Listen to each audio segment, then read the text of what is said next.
on y va direct parce que j'étais en train de théoriser sur Mathieu, Stéphanie est-il un gros con ? C'est la question que beaucoup de gens posent aux gens qui m'entourent.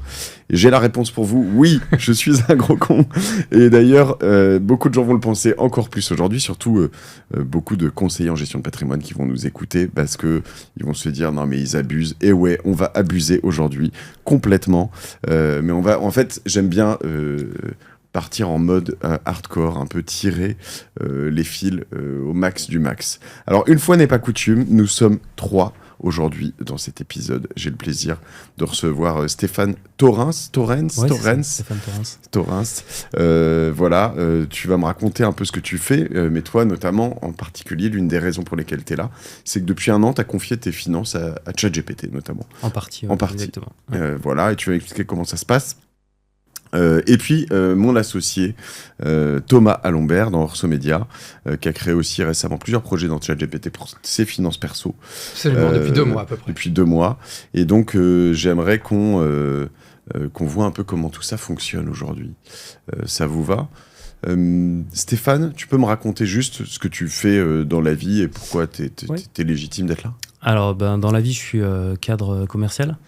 Et donc du coup, pas mal occupé, on va dire, en termes de priorité. C'est pas forcément la gestion des finances qui m'occupe au quotidien. Et donc du coup, voilà, sur cet aspect-là, je me nourris beaucoup de podcasts et notamment des tiens, pour justement essayer d'optimiser mon temps libre pour optimiser les finances. Mais l'idée, c'était que j'avais un gros aspect procrastination. Mm-hmm. Donc je me nourrissais beaucoup, mais je passais pas beaucoup à l'acte. Et en fait, j'ai eu une période de transition professionnelle sur laquelle j'ai eu beaucoup de temps pour me former, etc. Et du coup, j'ai décidé d'aller regarder du côté de l'IA pour justement essayer moi d'être à la page, parce que ça allait tellement vite que c'est difficile de suivre. Et du coup j'ai rencontré notamment Marjolaine qui était passée sur ton podcast, et du coup j'ai participé à son bootcamp. Ok. Donc super intéressant et beaucoup de leviers actionnables et à appliquer sur beaucoup de choses. Et du coup j'ai décidé de me lancer sur la partie finance perso notamment. Et du coup, depuis, j'ai développé pas mal de petits outils et d'aspects projets aussi sur notamment ChatGPT. Et du coup, j'ai confié une partie des décisions où on me guide en me prenant par la main pour justement passer à l'acte et arrêter de toujours reporter au lendemain ou avoir le syndrome un peu de la peur de passer à l'acte, quoi. Ok, très bien. Voilà. Merci Stéphane. Thomas, toi, tu t'y es mis quoi il y a 2 mois, tu le disais, avec un objectif un peu précis ? Alors, le premier objectif, c'est de faire un épisode là-dessus, honnêtement. C'est-à-dire que j'ai tout de suite eu envie qu'on attaque cette idée de l'IA appliquée aux finances personnelles. La première utilisation de l'IA aujourd'hui, c'est la santé mentale. C'est les gens qui l'utilisent comme tout le monde en coach, c'est hallucinant. Exactement. Ouais. Les relations amoureuses aussi. Coach, c'est d'ailleurs tout le monde est en trouble désormais parce que on a homme-femme, homme-homme, femme-femme, peu importe, et ChatGPT ou Gemini, voilà, au milieu. Exactement. Et donc, si on fait confiance à ChatGPT pour ses amis ou ses amours, pourquoi pas pour son argent ? Objectivement, c'est moins important finalement. Donc, je me suis dit, ok, on va faire ça, on va le prendre en mode projet, on va le nourrir, et puis on va voir comment on peut optimiser ses finances perso, ce qui marche pas, les sujets sur lesquels il faut peut-être faire attention aussi. Et donc voilà, ça fait 2 mois, et c'est plutôt intéressant de voir à la fois tout ce qu'on peut faire, et de voir aussi les progrès, parce que même en 2 mois, franchement, j'ai vu déjà des progrès assez incroyables sur certains sujets. Thomas s'occupe notamment de tous les sponsoring, donc l'argent aussi, tu connais, autour de Génération Litursel, de la Martingale, etc. Donc c'est avec toi qu'il faut tout négocier et tout ça. Et donc tu es aussi pas mal dans les chiffres, donc c'est intéressant de voir aussi le double aspect. Je prends une petite... Il n'y a aucune personne autour de cette table qui n'est habilitée à donner des conseils financiers. Okay, donc on ne vous donne pas, à ceux qui nous écoutent, ceux qui nous regardent sur YouTube, de conseils financiers dans cet épisode. On vous décrypte des clés de choses qu'on a faites. On fait un partage d'expérience. On n'a pas de jugement sur les sur les conseillers en gestion de patrimoine. D'ailleurs, moi j'en ai un, c'est que souvent ils sont très bons, et il y en a plein qui sont super bien et qui vous accompagnent très bien. Ils peuvent pas accompagner tout le monde. La question à se poser, je l'ai faite hier dans un autre épisode sur Génération It Yourself avec un avocat, et ça fonctionne sur des podcasteurs et sur plein de métiers. C'est l'IA va-t-elle tous nous remplacer? Elle est plus large que juste tout ça, mais aujourd'hui on se concentre sur ce métier, sachant que ce qui est intéressant, c'est que l'IA, on parle de Large Language Model, LLM, vous avez déjà entendu parler de ça. Si vous comprenez pas comment ça fonctionne, j'ai plein de podcasts là-dessus avec Laurent Alexandre il y a 2 ans, j'en ai plein d'autres. Le LLM, il part quand même sur une base de savoir et de connaissances qui est généralement une base d'être humain, quand même. Donc ça peut aller de Warren Buffett au tocard du coin de la rue, mais il va chercher une connaissance large et proposer des solutions en fonction de toute cette base de connaissances. La question, c'est de savoir comment on le manie, comment on l'utilise. On n'est pas non plus sponsorisé par OpenAI, d'ailleurs. Vous utilisez que ChatGPT ou vous utilisez d'autres IA pour ça? Principalement ChatGPT. Pourquoi? Parce que moi, je suis passé sur le mode projet, donc le mode payant aussi. Ouais. Et donc, plus du coup, ou pro? Plus.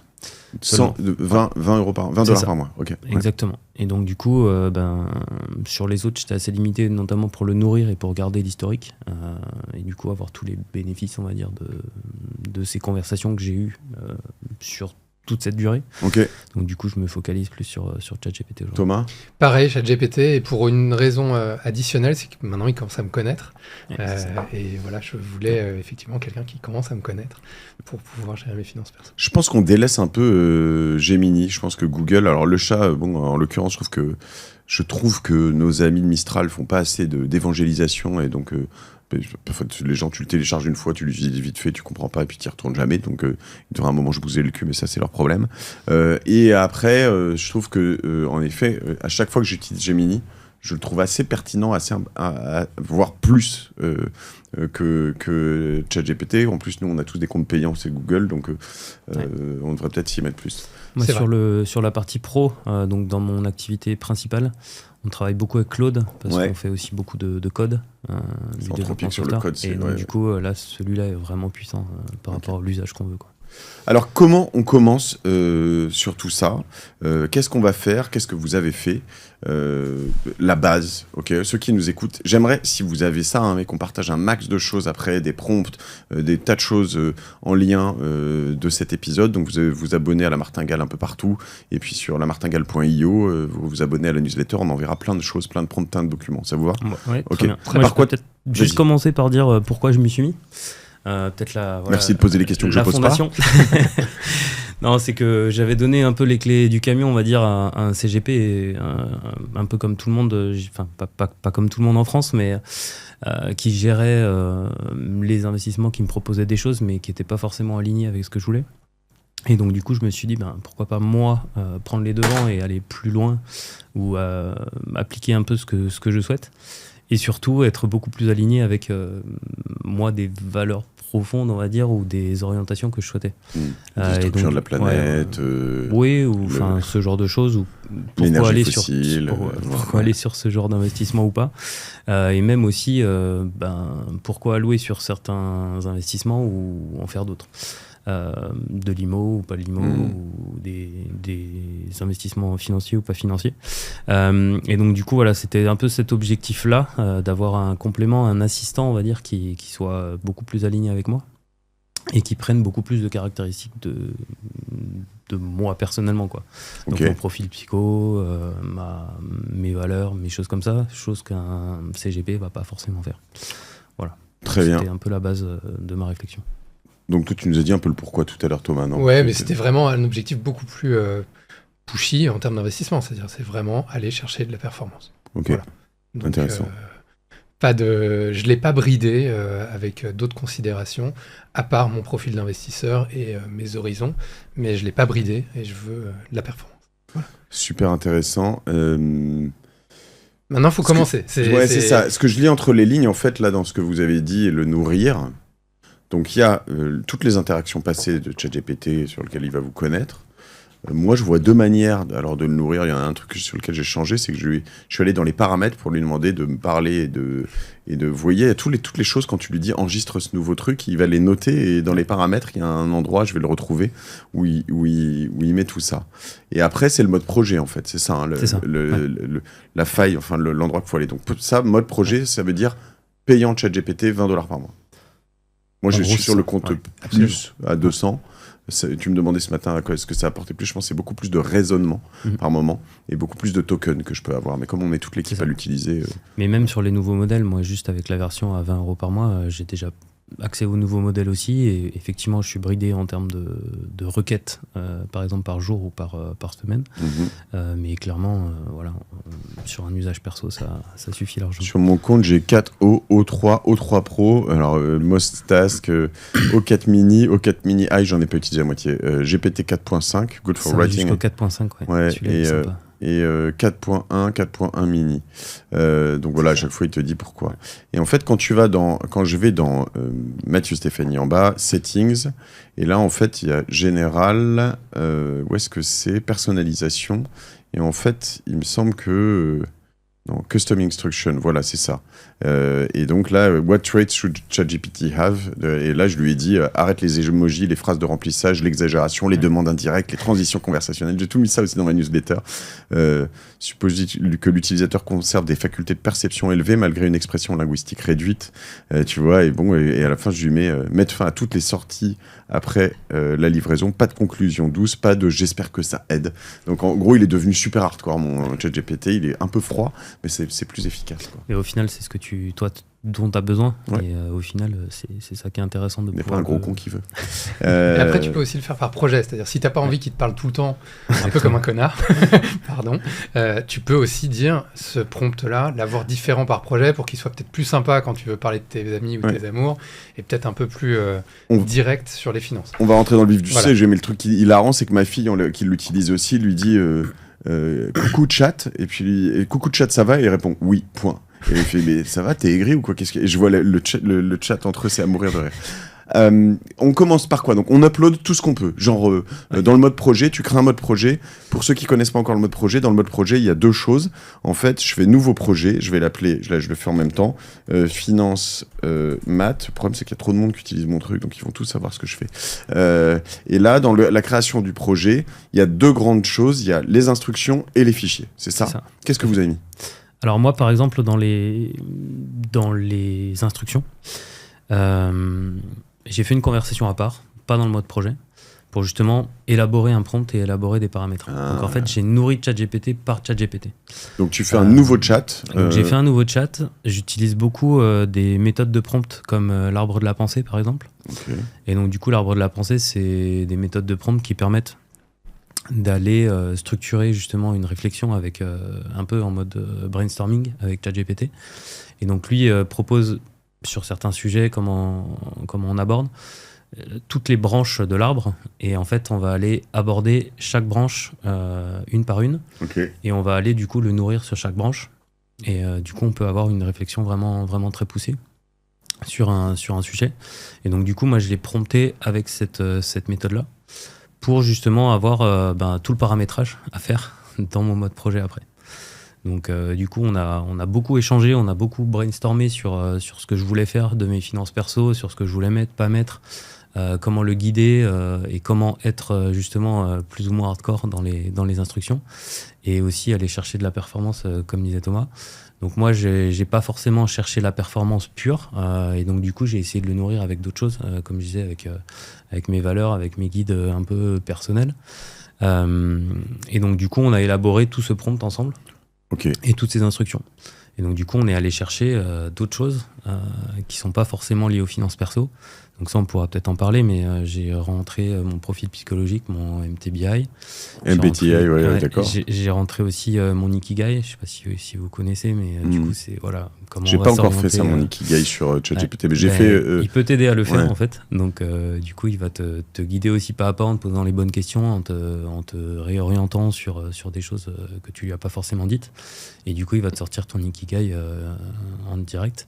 Et du coup, je les nourris Incroyable. avec ça. Génial. Ok, alors je reprends un peu en amont et je vais mettre ce prompt aussi parce que il est pas, le MBTI et notamment le QI, il aime pas trop le donner, il faut avoir un prompt qui détourne un peu le truc. Donc ça, je vais le mettre, je le donnerai aussi à Amaury pour le mettre dans les... Mais donc le MBTI, c'est un profil psychologique. Moi, je suis ENT, je sais pas, je l'ai fait aussi en effet. Donc quand vous échangez assez avec ChatGPT, il est capable à un moment de vous le sortir. Donc c'est super intéressant.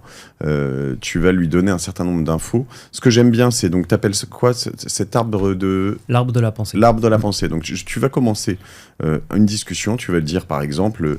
je voudrais que tu deviennes mon assistant, mon conseiller en gestion de patrimoine virtuel. On va commencer un dialogue. Je voudrais que sur la méthode de l'arbre de la pensée, on réussisse à définir un certain nombre de points et que tu m'accompagnes là-dedans. Donc ça, tu peux le faire. Ce qui est intéressant, c'est que tu peux le faire à l'écrit comme à l'oral d'ailleurs. Parce que moi, parfois, de plus en plus, je peux passer 20 minutes, une demi-heure à discuter avec lui ou elle, parce que je lui ai mis une voix féminine.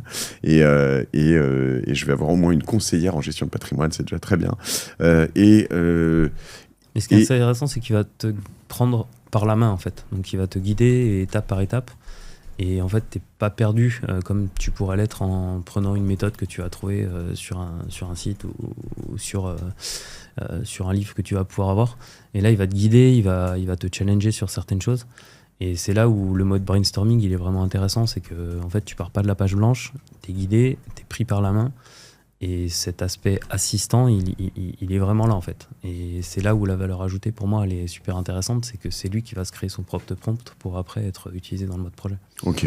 Peut-être pour compléter là-dessus, vraiment, je trouve que c'est exactement l'approche qu'il faut avoir parce que moi j'ai fait l'inverse et du coup je me suis planté. Effectivement, j'ai commencé par le nourrir et par lui dire ce que je voulais. Et en fait, je me suis très vite rendu compte des limites. C'est qu'au contraire, il faut servir de ChatGPT qui comprend évidemment beaucoup mieux ChatGPT que nous. Il se comprend et donc il va pouvoir nous dire comment l'instruire. Voilà, donc c'est vraiment totalement la bonne approche et moi j'avais tout repris de zéro effectivement comme ça, en partant d'un dialogue avec lui et en itérant sur ce que j'avais envie de faire et pas faire avec lui. Et après, si on revient du coup sur le mode projet, tu as parlé qu'il y avait du coup le prompt, le paramétrage, et après il y avait les fichiers sur lesquels il peut se nourrir. Donc en fait là, il va aller scanner en fait tous les fichiers qu'on va lui donner dans le mode projet. Et ce qui est intéressant, c'est que tu peux lui demander directement ce dont il a besoin en fait. Okay. Il va te faire la liste en fonction de l'objectif du projet. Voilà, tu peux même lui demander en fait, par exemple avec la règle des 80-20, est-ce qu'on va être performant si j'ai ça mais pas ça, et donc du coup il va te donner les priorités des fichiers, sachant des infos qui vont être nécessaires. Ouais. Sachant que, alors il y a une limite dans les fichiers. Hein. Moi, je vais souvent la taper, donc j'upload un max de choses. Mais ce qui est intéressant, c'est que tu peux combiner des fichiers et tu peux chanter cette limite-là en combinant des fichiers. Il est pas con. Alors il y a pas mal de sujets quand même sur les fichiers. C'est déjà, faut être en confiance, hein, parce que quand on lâche toutes ses finances perso, ses relevés de compte, etc. Moi, j'ai pas de souci. Il y a des gens qui lâchent leur vie psychologique, leur truc. Bon, donc les finances, on s'en fout, quoi. Exactement. Après, il y a quand même toujours lui demander, vérifier s'il a bien compris. Tout simplement parce que si on met des PDF par exemple, il y a quand même de fortes chances qu'ils comprennent rien, donc il faut bien mettre plutôt des Excel ou des CSV, vérifier avec des questions un peu de contrôle qu'il arrive à bien les comprendre, les interpréter. C'est tout simplement des bêtises, hein, mais si on a un compte sur une plateforme américaine qui va mettre un point pour séparer les milliers, ça peut bêtement... Alors ça, c'est un vrai sujet, ouais. Ça peut bêtement fausser tout. Donc voilà, faut vraiment poser des questions de contrôle sur chaque document, je trouve, parce qu'autrement, on peut vite partir dans tous les sens, quoi. Ça fait partie des choses. Alors, on va préciser d'ailleurs à ceux qui sont toujours là, parce que ça va être bien encore la suite, mais on enregistre en juillet 2025. Et ça, c'est important parce que il y a 2 ans, en juillet 2023, moi je cofondais Alvo et on faisait beaucoup de tests, Alvo.market, pour acheter et vendre des entreprises. Je vous recommande de vous inscrire parce que c'est là où d'ailleurs il y a tout l'argent qui va se faire sur l'avenir, racheter des entreprises. Et en fait, sur Alvo, on essayait à ce moment-là de faire énormément de choses. Et on travaille beaucoup de chiffres, donc de ce qu'on appelle des data books. On reçoit des entreprises qui veulent se vendre tout leur bilan comptable, leur compte de résultats, etc., ce qu'on appelle des liasses fiscales. Et derrière, on essayait de les transformer, etc. On avait des hallucinations, mais incroyables. C'est-à-dire que l'IA n'était clairement pas capable de gérer ça. C'est-à-dire qu'à un moment, tu vas lui dire, tu lui demandais de faire un tableau très très simple. En gros, hein, pour acheter, vendre, déjà la base, c'est de voir le chiffre d'affaires, les charges, la rentabilité. 3 lignes. Moi, je te le fais en 2 secondes. Je te vois un compte de résultats, je te le truc, tu m'en donnes 3 d'affilée, je te fais la courbe dans ma tête sur un Excel, c'est facile. Lui, s'il partait, de temps en temps, il va se planter sur un chiffre d'affaires. C'est-à-dire qu'il est là, il est écrit, tu vas avoir marqué 5 232 000 euros, et lui, il va mettre 14 128 262 euros. Et là, une fois qu'il est parti du mauvais point de base, il n'y a plus rien qui va. C'est-à-dire que tout le reste part en couille totale. Ça vous est arrivé? Ça arrive encore, ça? Ça arrive encore, mais ça évolue à une vitesse incroyable. On en discutait justement avant l'épisode, quand on prenait le café ensemble avec Thomas. Ce qui est vrai aujourd'hui l'était pas forcément il y a 2 semaines et le sera pas forcément dans 2 semaines non plus. Ok. Et les modèles, justement, tu énuméré les modèles qu'on a de dispo dans ChatGPT par exemple, il y en a qui sortent très très régulièrement et ils sont de plus en plus performants aussi. Alors justement, vous utilisez différents modèles en fonction de différentes prompts et différentes choses, ou aujourd'hui vous êtes sur 4.0? Moi, j'utilise principalement 4.0, honnêtement, parce que ça va vite et que je pose des questions relativement basiques la plupart du temps. Et effectivement, si je suis sur un aspect plus stratégique où je remets un peu tout en question pour tout répartir différemment, là, pour le coup, j'utiliserai un autre modèle. Mais tu as raison, il faut toujours poser des questions de contrôle, y compris pour des réponses un peu basiques. C'est-à-dire qu'il a encore des hallucinations, il va te proposer parfois des investissements qui sont totalement inaccessible. Moi, il m'a proposé un truc en private equity à Palo Alto, qui était... fallait être milliardaire et introduit dans la Silicon Valley pour y avoir accès, donc jamais de la vie, pour moi. Il y a aussi des erreurs bêtes de code easing qui ne correspondent pas à l'ETF ou à l'action, et donc là, tu vas penser que c'est du S&P 500, tu tapes, c'est sur un truc qui n'a rien à voir, et donc attention, il faut tout vérifier, et y compris dans les performances, où il va te dire ça, c'est dans les 3 top performers, par exemple. Et quand tu vas aller regarder sur n'importe quelle plateforme, tu vas te rendre compte que ce n'est pas vrai du tout. Typiquement, il y avait un ETF qui avait fait plus 5% sur 5 ans, ce qui est quand même pas fabuleux entre 2020 et 2025. Et donc, voilà, j'étais un petit peu embêté. Maintenant, il faut pas lâcher non plus. Faut lui dire quand il se trompe, et il faut contrôler 2 semaines après, ou 3 semaines, ou plus tard, si la même question a la même réponse. Moi, c'était pas le cas. Vraiment, j'ai vu des progrès sur 2-3 semaines. Déjà, c'est incroyable. Hallucinant.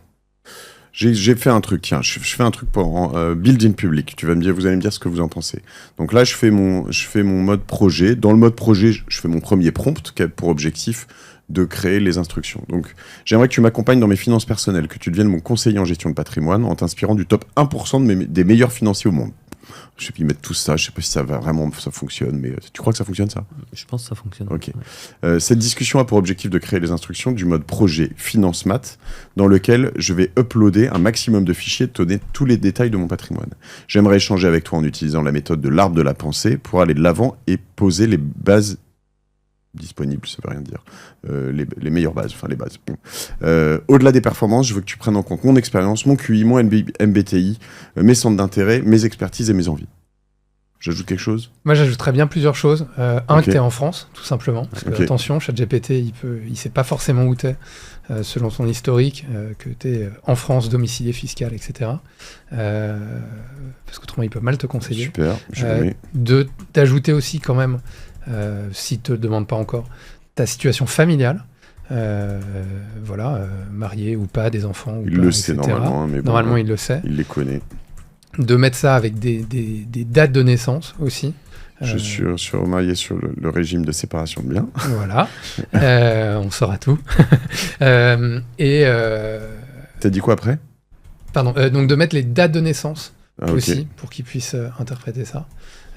Et quand même, il te le demandera sûrement, mais tes situations patrimoniales, entre guillemets, c'est-à-dire est-ce que tu es salarié d'un côté ou... la manière dont il le comprendra peut-être, mais c'est toujours bien de le rajouter pour lui donner des pistes. Ok, je vais rajouter, nous pourrons prendre en considération que j'ai plusieurs entreprises, une holding, etc. Okay. Exact. Très bien. Quelles sont tes sources de revenus, en fait, par rapport à... Ouais, alors ça, j'imagine qu'il me le posera plus dans le détail ensuite. Ok. Ça évite les hallucinations, justement. quand même, Ouais. de le guider un peu. What's next alors les gars? Une fois que j'ai fait ça, bon là je vais poser la question, je vais l'envoyer, mais vous avez fait ça, vous avez cet échange. Après, moi si je dois aller plus loin, en fait dans mon rêve le plus fou, j'aimerais qu'il me fasse mes investissements tout seul et que ça sera les tasks, ce sera les agents, ce sera tout ça, mais c'est pas encore réel ça. Ouais. Qu'est-ce qu'on fait avant? Et puis déjà, il faut quand même être bien en confiance avant de lui laisser toucher un peu ton argent, etc. Qu'est-ce qui se passe juste après? Une fois qu'on a mis en place tout ça, on upload ces choses-là, qu'est-ce qui se passe après? Ben, une fois qu'on lui a donné tous les documents, après ça dépend de l'objectif qu'on veut en faire justement, jusqu'où on veut aller, et donc avec Thomas et moi on n'a pas du tout les mêmes usages et les mêmes objectifs, on va dire. Donc moi par exemple je suis passé plutôt sur essayer d'avoir un assistant qui me permette de faire de la gestion de mes finances perso, mais aussi d'aligner avec ce que je disais tout à l'heure, mes appétences, mes valeurs, mes priorités, et d'une façon objective, pour me dire, ben voilà, le temps que j'y passe, voilà ce que ça peut me rapporter, et est-ce que c'est des choses qui sont du coup à prioriser en fonction de ce que, la complexité que tu y mets, la compréhension que tu en as, et si c'est aligné avec ça. Donc moi, je suis plutôt parti là-dessus. Et donc du coup, j'ai appliqué la méthode ICE. Donc c'est la méthode Impact, Confidence, Ease. Donc en gros, quel est l'impact sur la rentabilité financière et personnelle? Est-ce que j'ai une fiabilité des hypothèses, etc. Donc ça, c'est plutôt la confidence que j'ai par rapport à tout ça. Et puis aussi la facilité d'exécution. Donc est-ce que ça me demande beaucoup d'investissement en termes de temps, en termes de compréhension, en termes d'investissement personnel, pas financier, mais voilà, comment moi je m'investis par rapport à ça, parce que comme je disais, je suis salarié, donc j'ai pas forcément non plus le temps de... T'es marié? Oui, je T'as suis des marié, enfants? 2 enfants. Ok. Qui prennent beaucoup de temps, elles ont 3 et 4. Ok. Donc du coup, voilà, il y a tout cet aspect-là sur le score ICE que moi j'ai bien intégré pour justement essayer d'avoir cet assistant qui va m'aider à prioriser mes tâches et mes investissements. Et donc du coup, à partir de là, moi je me suis fait cet assistant-là pour avoir du coup ces priorités à mettre en place ou à réallouer justement certains investissements que j'ai fait. Ok. Voilà. Moi, j'ai une approche beaucoup plus pratico-pratique. Je vais donner l'exemple. C'était d'abord me mettre en confiance avec l'outil, c'était lui poser des questions aussi et voir déjà s'il interprétait bien les documents. Donc, une fois que je lui avais donné toutes mes dépenses sur 12-13 mois à peu près, avec un CSV, je lui ai demandé tout simplement comment je pouvais économiser 200 €, trouver 200 € par mois pour mes loisirs. Voilà, donc il a analysé tout ça. Super intéressant. Non, mais très différent. Très pratico-pratique. Ok. Et donc il a analysé toutes mes dépenses et il m'a donné les 2-3 points sur lesquels je pouvais gratter, entre guillemets, des dépenses. Et c'était hyper pertinent parce que je les avais pas forcément vues, honnêtement. Alors j'avais bien mis quand même celles sur lesquelles je voulais pas gratter, justement. Moi j'ai un souci de temps. Et je pense qu'il y en a beaucoup parmi ceux qui nous écoutent qui ont aussi ce souci-là, c'est-à-dire je veux pas changer, je veux pas déménager pour économiser 200 €, je veux pas changer tous mes abonnements pour gagner 3 € par-ci par-là. Donc voilà, il m'a identifié, en l'occurrence c'était 3 sur lesquels il avait identifié, c'était sur les voyages, parce qu'effectivement j'avais pas mal de billets d'avion, de train, assez onéreux, faut le reconnaître, donc voilà, je l'avais pas forcément vu. Il y a forcément à gratter là-dessus. Il y avait un deuxième qui était sur les courses. Il voyait que j'allais souvent chez Monoprix pour les Parisiens. Coucou Monoprix, mais effectivement, ceux qui habitent Paris savent que Monoprix, c'est plus cher. C'est peut-être pas voilà, le meilleur rapport prix, en tout cas. Donc il m'a conseillé d'aller, comme je voulais pas économiser du temps quand même, il m'a dit regarde pour les systèmes en livraison plutôt que Monoprix. Chez qui par exemple t'as envoyé? Alors, il m'a conseillé une plateforme que je connaissais pas, qui s'appelle Picnic. Ok. Voilà. Que tu utilises désormais? Je l'utilise pas encore, mais je vais l'essayer. Et sinon, c'était Carrefour, en l'occurrence, en deuxième. La belle vie, ça doit être cher comme Monoprix ou pas sûr? Il n'était pas référencé, mais ça va devenir du coup un enjeu, on va le voir, et en Mmh. particulier pour l'investissement, c'est comment tu es référencé dans ChatGPT, parce que autrement, tu n'existes pas. Super intéressant. Voilà, et un troisième qui était juste un abonnement, en l'occurrence, qui était Orange. C'est vrai que je paye pas mal, mais en l'occurrence... Tu l'as en perso, ça, Orange? Je l'ai en perso, ouais, absolument. Oui. Il va falloir qu'on change ça. Non, mais c'est pas normal que tu payes ton abonnement. Non, mais après, c'est des raisons aussi de fiscalité de l'autre côté de ma femme. Ah, ok. Voilà. Bref, en tout cas, c'était hyper efficace, j'ai trouvé, et du coup, j'en tiens compte. Mais ça, Ok. du coup, si tu repars de l'arbre de la pensée, moi, il me l'a demandé, en fait. Il m'a demandé combien je voulais investir, par exemple, par mois, de mettre de côté, etc. Donc, du coup, moi, je lui ai dit que j'avais fait des poches avec ma femme sur par exemple, on met une poche pour, justement, les vacances, le futur investissement en voiture, si on doit la changer, etc. Et donc, du coup, je lui ai dit, un peu comme Thomas, que je voulais toucher et pas toucher. Et du coup, dans l'arbre de la pensée, il m'a guidé sur ça. Et effectivement, avec les fichiers de compte bancaire, il a aussi analysé là où on pouvait un peu gratter ou pas. La violence du truc, en effet, quand à la fin tu le pousses. Non, mais tu vois, sur l'automatisation, moi je suis très axé investissement par objectif, goal-based investment, très axé, bon ça je l'ai bien mis en place, hein, mais le dollar cost averaging, donc investir au fur et à mesure. Bon, il y a des choses que j'ai bien mis en place. Pour moi, tout ce qui compte ensuite, c'est l'automatisation. Ce que je disais, il va pas le faire tout seul a priori, mais c'est qu'au moins, une fois j'ai un peu défini tout ça, il m'aide à mettre en place une grosse stratégie d'automatisation. Et puis qui me rappelle une fois tous les 2-3 semaines, 2-3 mois plutôt, pour me dire tiens, on va faire un point, où est-ce que t'en es, etc. Donc j'ai poussé un peu plus loin, donc en vous écoutant, j'ai 3 enfants, je suis marié sous le régime de séparation de biens. As-tu besoin des dates de naissance de mes enfants? Je crois qu'il les connaît, je sais pas, c'était un peu un défi. Nous pourrons prendre en considération que je suis entrepreneur, que j'ai une holding personnelle, blabla, dans le fichier en PJ, dont je détiens 100% des parts, et plusieurs sociétés en dessous. J'aimerais que tu prennes en considération mes objectifs de vie, vacances, confort, économie, enfants, études, héritage, retraite, gain de temps, etc. Super. Ok, on est bon, je lance. C'est pas mal. On est bien? Ouais. Allez. Bon, très bien. Allez, j'ai mis 4.5 au hasard, ChatGPT 4.5, je me dis voilà, il est en train de travailler un peu. Une fois que vous avez fait ça, donc vous uploadez vos fichiers, c'est quoi? Donc vous allez télécharger un peu les IFU, les trucs de chaque compte, les derniers relevés dispo, comment ça se passe? Ouais, c'est ça. Moi, je lui ai mis, je crois, les 12 derniers relevés bancaires pour faire un peu une situation sur l'année avec les différentes saisons, etc.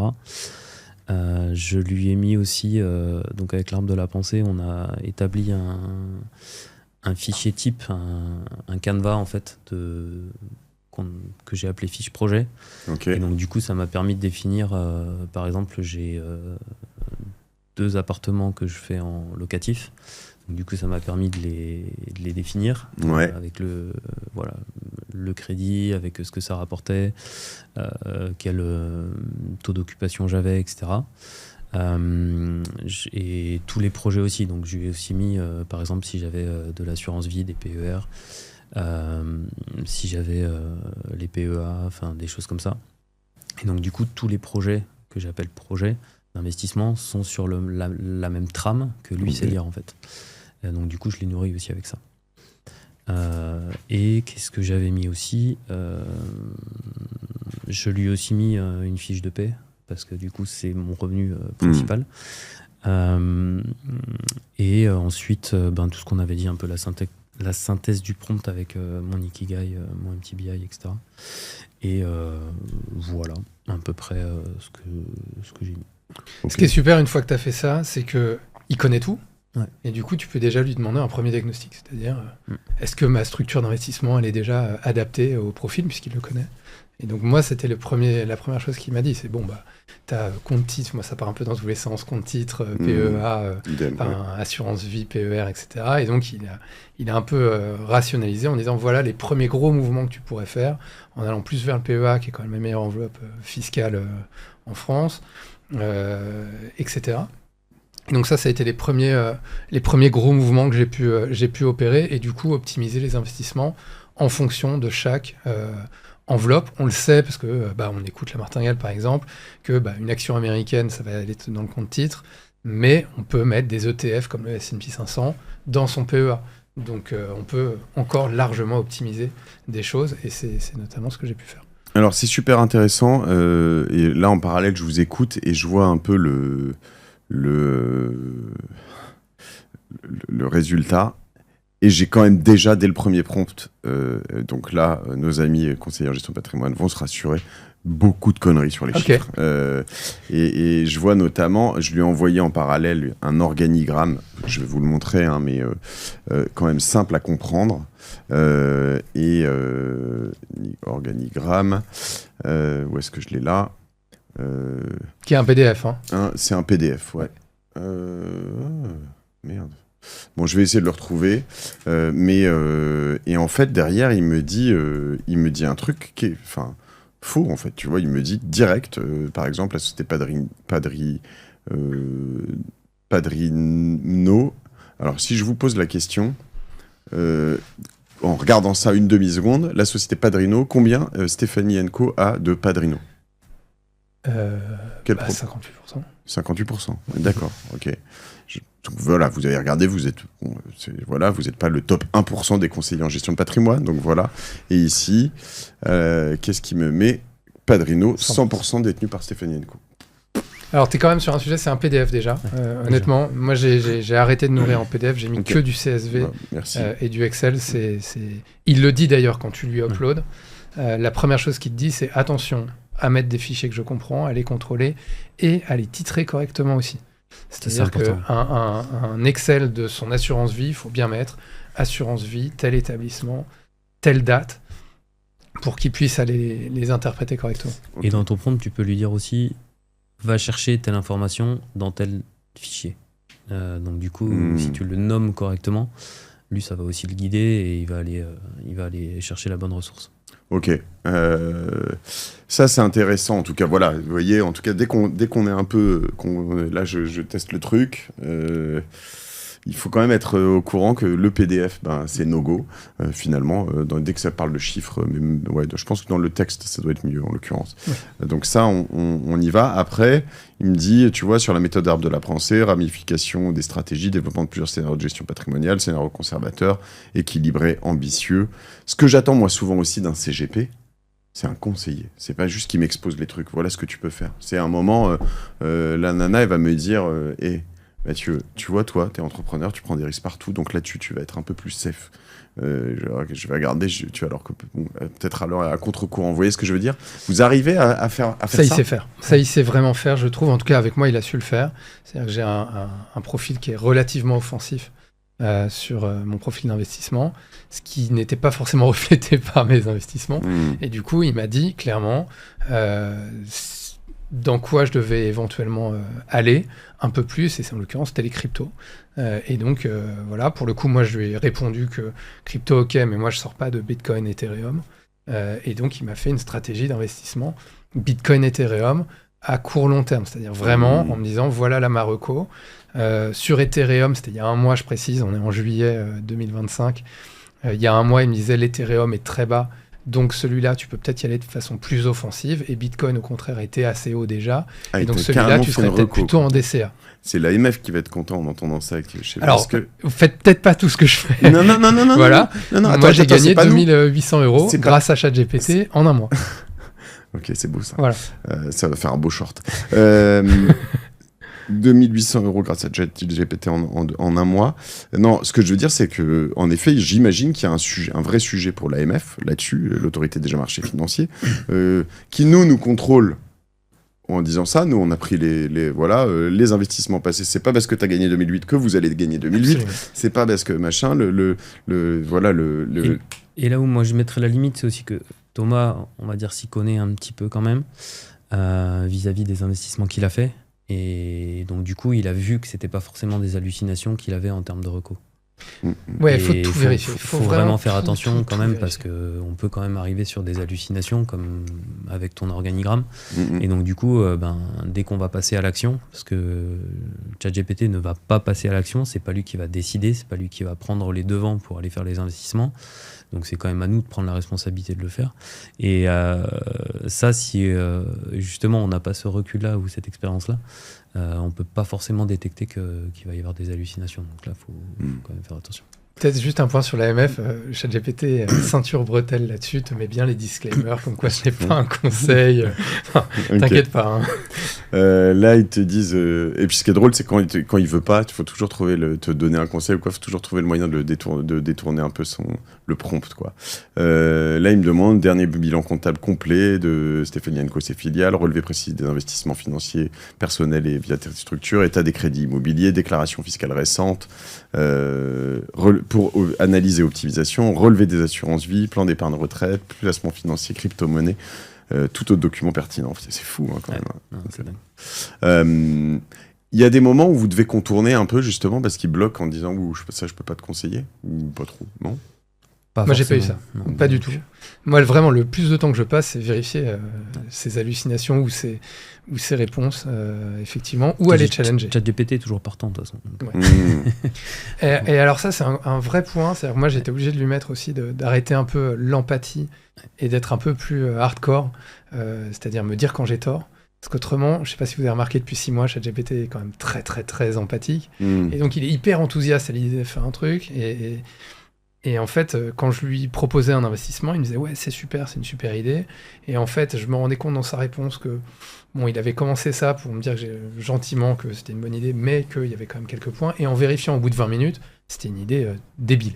Et donc, j'ai quand même perdu 20 minutes pour me dire que j'allais rien faire, ce qui était un peu dommage. Donc, vraiment, ne pas hésiter à le challenger et dès son prompt de début, lui dire « Sois pas empathique, dis-moi quand je dis des bêtises et sois sharp. » Ok. Et après, si tu veux revenir, tu vois, sur des conseils basiques, en fait, c'est on va trouver des prompts un petit peu partout sur Internet aujourd'hui. Mais l'idée, c'est de pas utiliser des prompts génériques et c'est vraiment de les adapter à ce qu'on veut faire et de devenir de plus en plus spécifique par rapport à nos attentes, à nos demandes et vraiment de les adapter à notre contexte à nous. Donc, tu disais de mettre son contexte familial, les dates de naissance, des choses comme ça. Et c'est vraiment, pour moi, la clé, c'est d'être le plus précis possible dans les prompts et du coup de l'adapter à vraiment ce qu'on souhaite. Ouais, ta situation familiale, celle de ton conjoint, potentiellement à un moment aussi mettre tu vois, tu pourrais aller jusqu'à poser le MBTI de ton conjoint et voilà, montrer aussi que tu as des choses qui fonctionnent chez l'un, pas chez l'autre. C'est super intéressant. Ok, il vous pousse sur certaines plateformes aussi. Tu peux lui dire, je vais chercher par exemple, sur tes cryptos, il t'a dit, faut que tu ailles acheter là-dessus, sur eToro, sur je sais pas quoi. Alors, en l'occurrence, moi, comme j'avais déjà pas mal de plateformes, je lui avais dit justement de ne pas m'en pousser, sauf si c'était un investissement qui pouvait pas rentrer dans une enveloppe. Mais autrement, oui, il te propose systématiquement des plateformes pour investir. Maintenant, encore une fois, il faut bien le prompter pour qu'il te propose la plateforme qui a le compte, l'enveloppe fiscale qui correspond aussi à ton projet. Mais effectivement, c'est un vrai sujet pour tous les banques et les banques en ligne, parce qu'il va te dire d'aller chez eToro, Fortuneo ou je ne sais qui pour investir. Donc voilà, il va y aller. Trop bien. Et donc du coup, si on reprend un peu, moi, comment je l'ai appliqué, donc on l'a nourri, etc. Et j'ai eu les recos. Et effectivement, j'avais pas ouvert de PEA, j'avais pas fait ce genre de choses. J'étais encore à attendre, à procrastiner, à dire bon voilà, il faut que je le fasse. Et du coup, sa recommandation, ça a été ouvre un PEA et commence à investir, faire du DCA et ce genre de choses. Donc ça, tu l'as fait. Ça, je l'ai fait. Mais du coup, je lui ai demandé comment faire. Parce que j'avais pas forcément idée, je savais pas chez qui aller, etc. Et donc, du coup, je lui ai demandé, par exemple, de minimiser les frais ou ce genre de choses. Et donc, du coup, il m'a proposé plusieurs plateformes. Donc, j'en ai choisi une dans ses recommandations. Du coup, je lui ai dit, fais-moi, prends-moi par la main pour ouvrir un compte. Et donc, du coup, il m'a donné étape par étape. Et c'était super sharp. Je suis super détaillé. Limite, il me disait où cliquer, comment intégrer les données, etc. Et c'était assez incroyable dans la méthodologie et justement arrêter d'avoir cette peur de faire. Et là, du coup, même la mise en place d'un DCA ou pour lisser les investissements, les choses comme ça, il est capable de nous aider là-dessus. Donc une fois qu'on a établi la stratégie, on peut aussi se faire guider comme pour sortir du métro, prendre quelle sortie. Là, on va aller ouvrir un PEA et on va aller investir et on va aller chercher les bons ETF, par exemple. Vous avez investi combien d'argent avec ou via ChatGPT? Moi, environ... Là, pour l'instant, j'en ai fait 15, c'était 6 000 €. à peu près. Moi, c'est un peu ma stratégie. 2008 surgagné sur 6000, c'est bien. Ouais, c'est bien, on est bien. Je suis sur content. un bon rendement, là, ouais. Non, mais c'était un peu ma stratégie que je fais depuis le début que j'investis, c'est de me dire, j'ai 95% ou peut-être plus, je sais pas, mais enfin, j'ai une grosse partie de mon investissement que je vais faire sans prendre de risques et de manière assez automatisée et je veux pas trop y passer de temps. Je vais plus passer de temps sur les 5% qui sont mes tests pour ensuite, sur le reste, pouvoir les appliquer, quoi. Okay. Et donc ceux-là, tant pis si je prends des risques, c'est pas grave, c'est un peu... c'est fait pour apprendre, quoi. Et moi, du coup, il m'a clairement conseillé de me focaliser sur donc ce que je disais avec les indices ICE, avec tout ce que je lui ai donné, de me focaliser sur le PEA, parce que c'est ce qui va potentiellement me rapporter plus en n'ayant quasiment rien à faire tous les mois, en y passant juste 5 minutes. Donc du coup, moi là sur l'année, j'ai à peu près investi 7 000 € en DCA tous les mois. Okay. Enfin tous les mois. Du coup, j'avais 500-600 € que j'ai réussi à... 7 000 € tous les mois, mais dis donc, ça paye bien. T'es dans quelle boîte? 500-600 € par mois, et du coup sur l'année, donc avec le retour d'expérience depuis que j'ai mis ça en place, on a placé à peu près 7 000 € sur le PEA. Et la prochaine étape, ça sera peut-être d'aller voir justement sur les cryptos, etc. Mais le focus de la priorité, c'était vraiment d'aller sur le PEA en termes de recommandations. Alors ça, c'est hyper intéressant. C'est-à-dire, il y a investir, c'est-à-dire ce que j'ai fait, moi, mettre 6 000 € sur Ethereum, Bitcoin. Mais il y a aussi tout réallouer. C'est-à-dire que là, il est très très fort, en l'occurrence, chez GPT, pour dire, voilà, tout ce que tu as fait aujourd'hui, ok, très bien, on va tout remettre carré pour que ça respecte les enveloppes fiscales les plus avantageuses, que ça respecte tes besoins, la pyramide des investissements entre ta sécurité, ton investissement long terme, court terme, etc. Moi, par exemple, j'avais une assurance vie que je lui ai donnée dans les fichiers sources. Je l'avais ouvert quand j'avais 18 ans, pour me dire, peu importe, j'avais mis, je sais plus combien. Ferme. Ouais. Il te dit, ferme-la. Voilà. Non. Il m'a dit, ferme-la. Ah, il m'a dit, les frais sont énormes, tu l'ouvres avec ta banque. Il m'a dit, ferme-la, tu prends ce cash-là, tu le réalloues ailleurs. Incroyable. Et il le fait systématiquement, il te dit, tu peux lui demander pour chaque investissement, brut, net, de frais, etc. Et en plus, là, chez lui, t'as pas de problème d'alignement parce que lui, il gagne rien. Exactement. C'est quand même ça qui est fou. C'est ça. C'est que c'est pour ça que pour moi, c'est plutôt un assistant objectif qu'on va mettre en place, et il est là pour nous aider, nous aiguiller, et il n'a pas d'intérêt de par ailleurs, en fait. Et c'est ça qui est intéressant. Donc, pour ceux, le problème, c'est pour ceux qui sont conseillers en gestion de patrimoine, c'est plus la double vérification derrière. Là. Tu vois, quand tu rentres, tu te dis bon, il m'a dit ça, qu'est-ce que t'en penses? En effet, non, oui, je pense. Enfin, le challenge, il est assez intéressant. Est-ce qu'il fait la même reco? Je disais tout à l'heure LLM, donc finalement aujourd'hui la tendance qui se dégage, c'est vas-y, fais pardon pour ceux qui sont moins techniques, mais investis sur des indices boursiers, donc le CAC, le S&P 500, le le MSCI World machin, en ETF, il n'y a pas de frais, tu mets ça sur le long terme. Est-ce qu'il fait que les espèces d'avenues autoroutes comme tout le monde te dit aujourd'hui? Ou est-ce que tu peux, il te propose, alors soit de lui-même, soit uniquement si tu lui demandes des trucs un peu plus flingués du casque? Moi, je partais tellement loin, on va dire, que je pense qu'il a pris les autoroutes. Ok. Mais c'est déjà une sacrée avancée par rapport à rien. Dans le sens où j'avais juste un peu d'IMO et puis une assurance vie et pas grand-chose de plus. Je pense que pour Thomas, c'est peut-être un petit peu différent. Mais clairement, en partant de zéro, c'est déjà une sacrée avancée et une stratégie déjà bien évoluée, on va dire, par rapport à rien. Très intéressant. Ouais, effectivement. Alors moi, il a d'abord réalloué, c'est-à-dire dans les enveloppes. Ensuite, effectivement, 13 ETF. Ah, vous m'emmerdez, les gars, parce que je vais me donner tellement envie, là, que tu me dis, là, d'abord d'y aller, je vais y passer des heures. Vous êtes trop lourd, j'ai pas le temps, bordel. Fais-le en passer vocal. mes vacances. Tu peux le faire en vocal quand tu es en train de marcher il faut que j'envoie mes documents et juste tout. faire attention à ce que les gens n'entendent pas trop ce que tu dis. Voilà. Mais en l'occurrence, donc moi, il a d'abord réalloué. Donc ça, c'était la première étape. Et franchement, des gros mouvements, pour le coup. Donc moi, pour mes banquiers, c'est pas $1. Deuxième, c'était réallouer au sein des enveloppes. Et effectivement, il va quand même pousser beaucoup. D'abord le MSCI World, éventuellement le S&P 500 aussi. Ça dépend aussi de son profil. Moi, en tout cas, il nous a pas mal conseillé. Et ce qui est intéressant, c'est que moi, en réallouant, ou par exemple, je reprends l'exemple des cryptos où j'avais fait un petit invest, j'ai pris mes gains parce que il y a un moment, il faut savoir dire merci quand tu as fait 40% en 3 semaines. Donc je les ai repris et je lui ai demandé dans quoi j'allais les remettre. Dans un truc un peu plus safe, etc. Et donc, il a commencé par me conseiller de l'immobilier, je l'ai rechallengé, etc. Et à la fin, il me dit de faire du S&P 500 avec quand même un raisonnement qui n'est pas inintéressant, je trouve, par rapport au fleuve de gens qui disent de faire du S&P 500 bêtement parfois. C'était de dire que là, on est quand même sur un all-time high en ce moment, juillet 2025, sur le S&P 500, mais qu'on a un dollar qui est très faible. Et donc, il y a éventuellement quand même encore beaucoup de points d'entrée sur le S&P 500. Donc, alors évidemment, on a envie d'y croire parce qu'on est tous AI enthousiastes et investissement enthousiastes, mais ça se tient quand même aussi. Donc voilà, donc je vais suivre une nouvelle fois la reco. Je pense pas que je referai 40% en 3 semaines sur le S&P 500. Et tu crois qu'on peut aller carrément faire ce qu'on appelle du stock picking, donc de l'achat d'actions, lui dire écoute, moi mes convictions c'est ci, ça, sur l'IA, je pense que c'est haut, mais il y a quand même des choses à faire, Nvidia, je sais pas, machin. Tu crois qu'il peut un peu t'emmener là-dessus? Je pense que clairement, il est capable d'analyser tellement de données et d'aller voir qu'il est capable de donner au moins des grands axes là où aller regarder. Et si après, voilà, je pense que si on le challenge bien sur certaines choses, il peut nous aider à décider. Mais encore une fois, avec des précautions pour bien regarder ce qu'il faut, quoi. Ok, moi je suis plus circonspect là-dessus, j'avoue.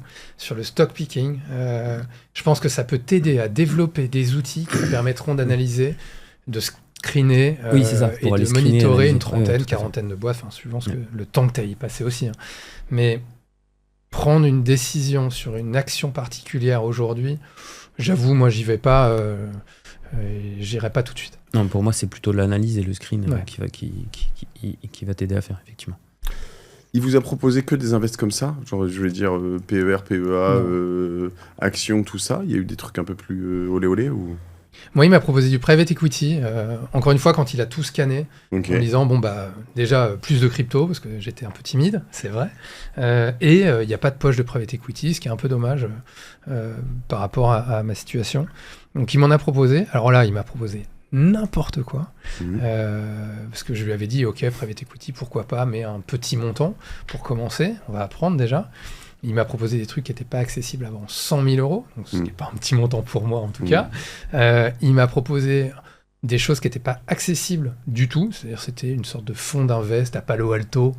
Voilà, donc là j'étais un peu déçu, mais j'ai reposé la question 2 semaines ou 3 semaines après, et là il m'a fait une vraie strat, sans que je lui demande si explicitement que ça, une vraie strat de private equity en disant dans quoi investir selon mes enveloppes existantes, et me disant qu'il y avait peut-être même d'autres alternatives en dehors de ces enveloppes, mais qu'il fallait que je sois encore un peu plus offensif, quoi.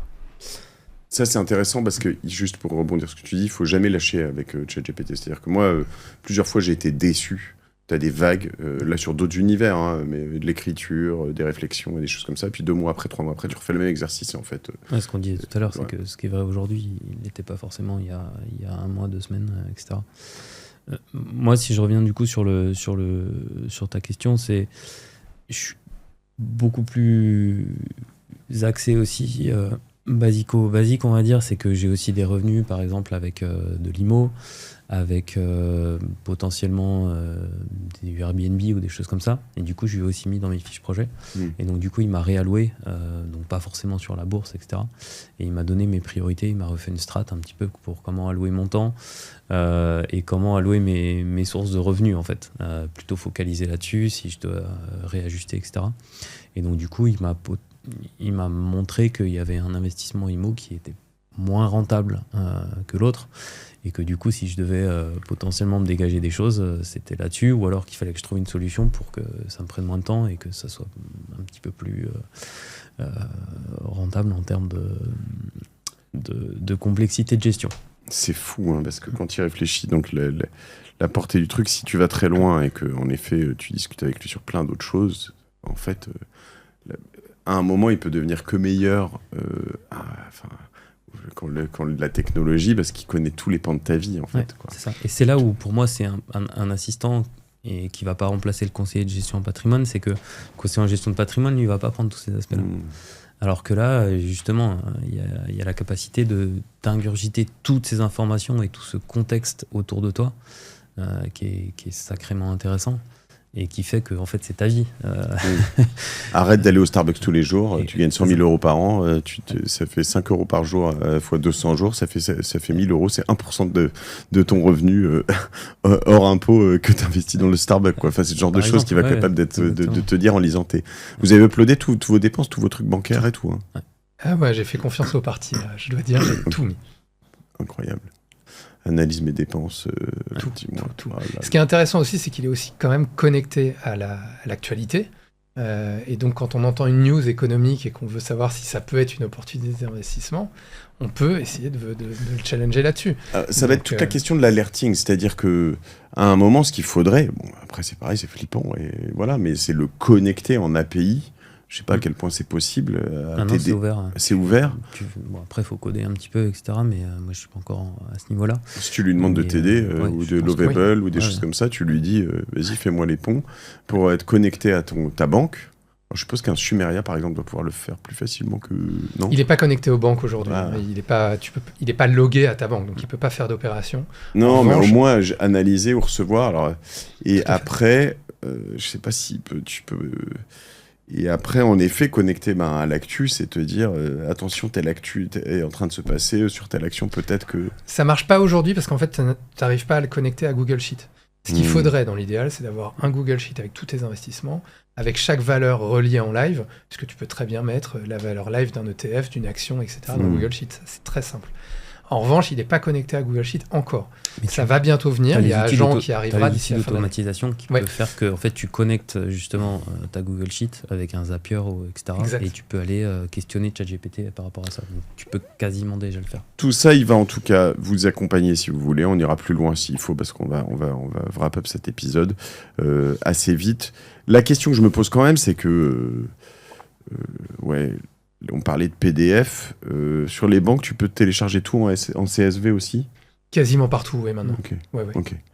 D'accord, c'est pas donc il y a plein d'endroits où tu peux envoyer c'est pas que du PDF que tu télécharges. Juste pour donner un ordre d'idée, moi je dois avoir 8 à peu près comptes, j'utilise 8 plateformes, je Mhm. pense quelque chose comme ça, ou comptes. Ça a dû me prendre une demi-heure pour tout réunir, quoi. Je veux dire, une fois qu'on a ces logins, on cherche le CSV, ça va. La seule limite, c'est qu'on n'a peut-être pas le dernier relevé et qu'il y a eu des opérations entre-temps, et donc il faut bien veiller à le mettre à jour régulièrement. Mais après, encore une fois, ce qu'on veut, Voilà. c'est des trends et c'est des choses comme ça. Et on veut pas forcément. Voilà. Hmm. Si t'as pas le dernier relevé, c'est pas forcément. Donc, ce qu'on va lui demander, c'est de nous accompagner. J'ai le prompt que j'ai fait tout à l'heure, je le partagerai. Si vous en avez d'autres, c'est très cool. Les grandes choses qu'on lui demande, c'est, donc, si je comprends bien, où investir, mais aussi où économiser facilement, Mhm. et pour quelles raisons, et dans quelle durée, etc. C'est un peu Quelles ça. enveloppes aussi, hein. Quelles Encore enveloppes une fois, c'est important. Il le dit déjà, c'est-à-dire que PEA, quasiment pas de frais et très peu de fiscalité. Le compte titre, c'est pour d'autres investissements et ça va être 30%. C'est la Et flat PER, il vous l'a pas trop poussé. PER et assurance vie, en fait, il y a quand même un gros sujet de frais, c'est-à-dire qu'il n'y a Mm. quasiment pas de PER ou de assurance vie avec moins d'1,5% de frais par an. Donc automatiquement, il va tout pousser vers le PEA jusqu'à la limite. Et dans ton prompt, je pense que c'est intéressant aussi de lui mettre ton taux d'imposition. Parce que du coup, il va aussi te guider par rapport à de la défisque ou des choses comme ça. Voir ta feuille d'imposition. Voir Ouais, ta bah, feuille bien sûr. d'imposition. Mais en vrai, c'est pareil. Alors, je peux l'avoir en CSV, ça? Ça, tu veux pas l'avoir en CSV, tu es obligé de lui mettre en PDF, mais tu peux lui demander s'il a bien compris et l'aider à le réinterpréter. Ok. On va faire tout ça. La vache. Qu'est-ce que, du coup, c'est quoi l'avenir des conseillers en gestion de patrimoine dans tout ça? Vous y avez réfléchi un peu? Après, pour moi, encore une fois, hein, c'est l'IA, elle va pas t'aider à agir. Enfin, elle t'aide à agir, mais c'est pas elle qui agit. Donc, le conseiller en gestion de patrimoine, potentiellement, il peut faire les actions à ta place. Donc, tu peux vraiment lui donner, comme je disais tout au début, les clés du camion, et puis merci, au revoir. L'IA, il faut quand même mettre un petit peu les mains dedans et s'intéresser aussi à comment l'utiliser et comment aller mettre en place les actions. Donc, pour moi, ça remplace pas. C'est vraiment plutôt un vrai complément et un assistant qu'on va aller pousser avec du contexte beaucoup plus pertinent pour moi que ce que peut prendre un conseiller de gestion patrimoine. Donc, il y a du plus, il y a du moins, mais pour moi, ça remplace pas à 100%. Quoi. Ouais, moi, je pense que les conseillers en gestion de patrimoine, ils vont devoir vraiment monter en compétences énormément. Parce que si ChatGPT peut faire certaines choses, ils n'ont pas leur place. Ils vont devoir aller sur de la réflexion beaucoup plus poussée est beaucoup plus patrimonial, en l'occurrence, pour chaque projet, vraiment. Et quand même, il va falloir qu'il s'aligne quelque part sur la réalité des frais et des performances, parce que ça, pour le coup, ChatGPT, et là-dessus, il est sans pitié. Il va te pousser vers les investissements sur lesquels il y a le meilleur rapport performance-frais, quoi. Et moi, c'est plutôt comme sur chaque métier, comme les médecins ou les choses comme ça, c'est utiliser l'IA pour être encore plus performant. Moi, au quotidien, dans mon job, je l'utilise pour être beaucoup plus performant, mais c'est pas lui qui va me remplacer. Donc pour moi, un CGP devrait l'utiliser pour être encore plus performant et justement amener beaucoup plus de contexte, beaucoup plus de choses comme ça pour apporter encore plus de conseils. Et la chance que j'ai avec la martingale, c'est que les CGP qui nous écoutent, c'est pas des truffes, ce sont les meilleurs parce qu'ils se renseignent en permanence. Ils sont encore là et ils comprennent ça. Et je pense que en fait, il faut juste voir que tout ça va nous augmenter. C'est un challenge, c'est un défi au quotidien de se dire je vais mieux coder que lui, je vais mieux écrire que lui. Moi, quand j'écris mes posts, mes newsletters, honnêtement, je finis toujours par les passer par ChatGPT pour avoir quelques échanges avec lui.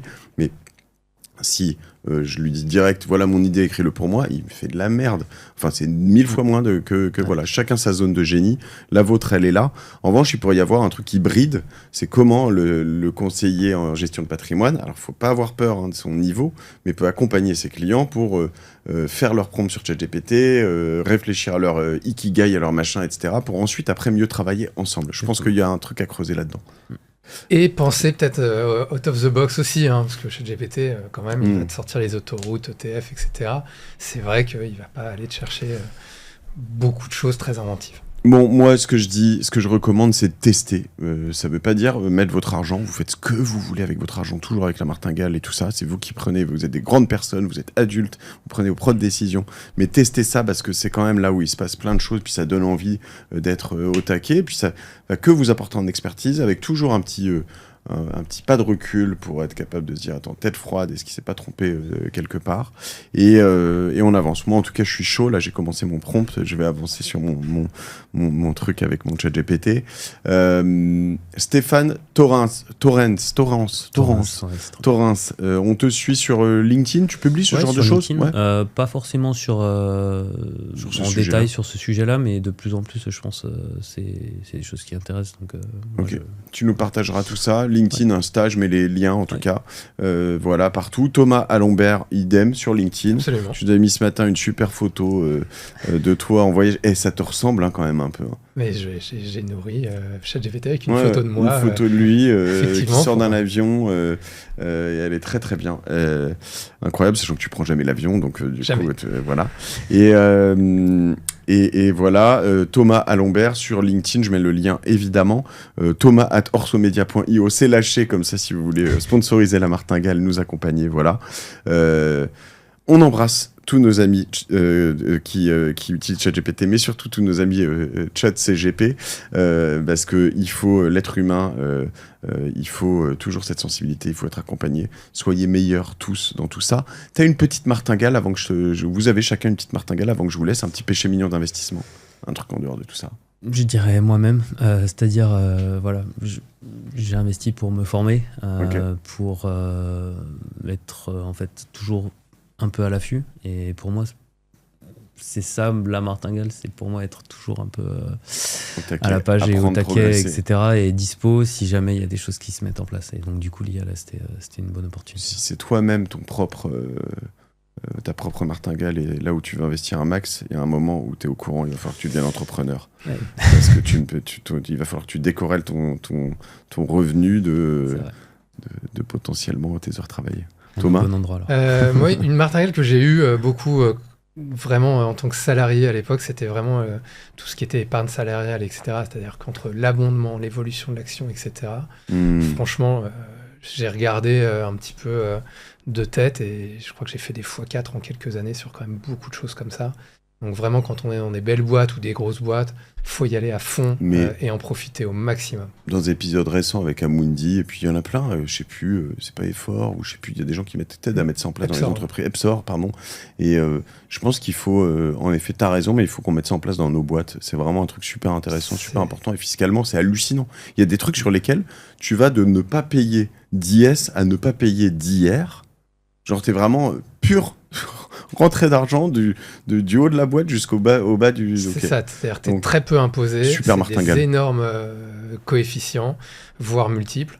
Et en plus, pour les salariés, ça donne quand même un sentiment d'appartenance. Quand tu vois ton portefeuille qui évolue, qui progresse, t'es content de rester dans la boîte. Merci Thomas Alembert, je devrais t'inviter plus souvent. T'es trop juste à côté de moi, donc j'y pense plus, tu vois. C'est un peu comme ton compagnon de vie, tu le regardes plus au bout d'un moment. Non, c'est pas vrai. Stéphane, je suis vraiment un gros con. Stéphane Thomas, merci à tous les deux. Merci à vous tous d'écouter La Martingale. C'est un super épisode qu'on a là. Je vous partage tous ces prompts. Abonnez-vous à la newsletter, abonnez-vous à notre chaîne YouTube, et puis retrouvez-nous aussi sur Deezer, Spotify, Apple Podcast. On monétise mieux, nous, sur l'audio, donc on a besoin de vous en force sur les plateformes audio, mais surtout partagez cet épisode. Une fois n'est pas coutume, comme c'est un épisode un peu à part, je vous demande de le partager à 5 personnes. 5 personnes, vous le faites pour moi, vous nous l'envoyez en commentaire un peu partout. J'ai partagé à 5 personnes. Merci de votre soutien, on vous aime, à plus. Bisous, salut.